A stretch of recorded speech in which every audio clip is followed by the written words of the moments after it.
ಚಲಿಸುತ್ತಿದ್ದ ಶಾಲಾ ವಾಹನವೊಂದರಿಂದ ಮಕ್ಕಳು ಕೆಳಗೆ ಬಿದ್ದು ಗಾಯಗೊಂಡಿರುವ ವಿಡಿಯೋವೊಂದು ಸಾಮಾಜಿಕ ಜಾಲತಾಣಗಳಲ್ಲಿ ವ್ಯಾಪಕ ವೈರಲ್ ಆಗುತ್ತಿದೆ.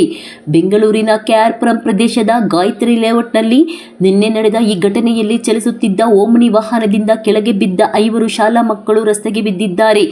ಮಧ್ಯಾಹ್ನ 3 ಗಂಟೆ ಸುಮಾರಿಗೆ ಕೆಆರ್ಪುರಂ ಸಂಚಾರ ಪೊಲೀಸ್ ಠಾಣಾ ವ್ಯಾಪ್ತಿಯಲ್ಲಿ ಈ ಘಟನೆ ಸಂಭವಿಸಿದೆ.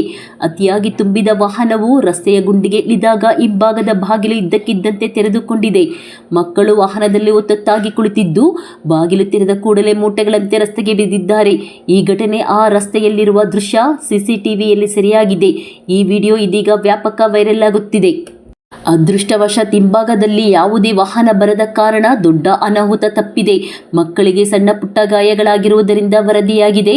ಈ ಅಪಘಾತವು ಶಾಲಾ ಮಕ್ಕಳ ಸಾರಿಗೆ ವ್ಯವಸ್ಥೆಯ ಸುರಕ್ಷತೆ ಕುರಿತು ಸಾರ್ವಜನಿಕರಲ್ಲಿ ತೀವ್ರ ಆತಂಕವನ್ನುಂಟು ಮಾಡಿದೆ.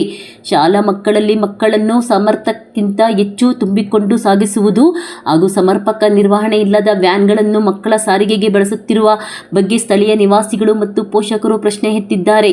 ಈ ಘಟನೆ ಶಾಲಾ ಸಾರಿಗೆ ವಾಹನಗಳಿಗೆ ಸಂಬಂಧಿಸಿದ ಸುರಕ್ಷತಾ ನಿಯಮಗಳ ಕಟ್ಟುನಿಟ್ಟಿನ ಜಾರಿಗಾಗಿ ಮತ್ತೊಮ್ಮೆ ಆಗ್ರಹ ಹೆಚ್ಚಿಸಿದೆ.